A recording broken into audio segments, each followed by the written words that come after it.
What up, tubes? Let's talk about brandishing for a moment.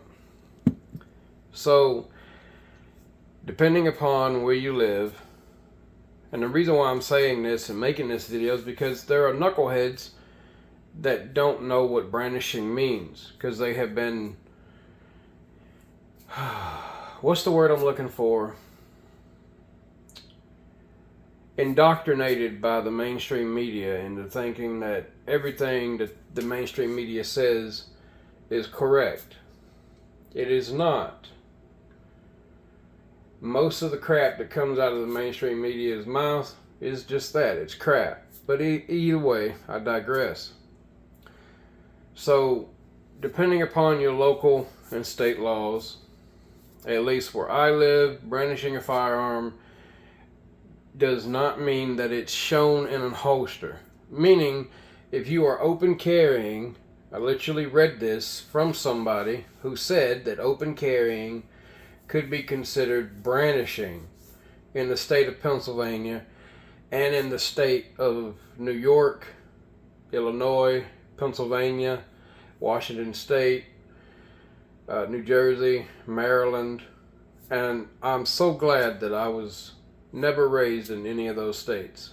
However, in the state of Mississippi, where I reside, that is not brandishing. Brandishing is you pulling it out of the holster and pointing it at someone. That's brandishing. Or you're pointing it down toward the ground. That's brandishing. Now, if you're pointing the weapon at someone, that could also be considered attempted murder, aggravated assault, or just simple assault, depending upon how the district attorney wants to charge you. Do I recommend anyone going around here brandishing? No, please don't do that. Once again, please don't do that. In closing, you chose to live in one of them states. Deal with it. Also, in the state of Texas, it is not illegal to brandish a firearm in the state of Texas. Once again, in the state of Texas, it is not illegal to brandish a firearm. Some people would say that's stupid. I'd say it's not. Why?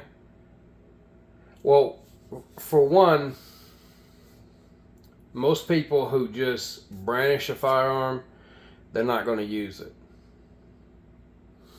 They just want to scare you. If I have to pull mine, which I hope I never have to, I hope I never, ever, ever have to. I just don't. But if I did, I'd have to use it. Because that would mean that I had no other option. There was no other out for me to take but to use the weapon. A firearm is a last resort. Nothing more, nothing less. If you can walk away, walk away. But if you're backed into that corner and somebody's breaking into your house, or they're actively trying to rob you at a red light or whatever, or you're in a store and you don't see a way to get out, then yes, you would have to defend yourself. It's either you or them, and they'll much rather it be you versus them. So that's just the way that works. Some people would call you a coward.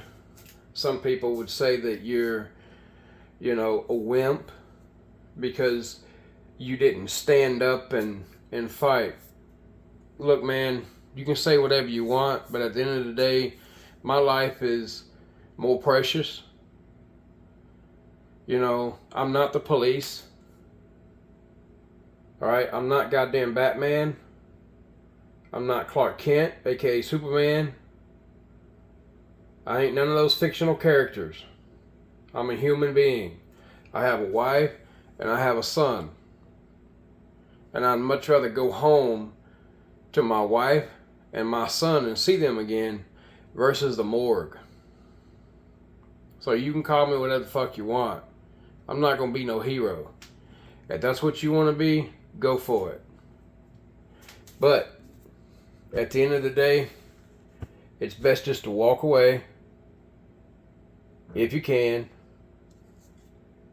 and live your life. That's it. Don't be brandishing any firearms. Don't be getting into it with anyone at truck stops. Don't be getting into it with anyone anywhere. Enhance your calm. Wait until somebody is done at the fuel island. And shut the fuck up. I swear, truckers, I'm a truck driver, but truckers are some of the most entitled, wannabe entitled motherfuckers I have ever met in my entire adult life. They get upset. My almost 3-year-old son is more mature than they are. Y'all have a good day.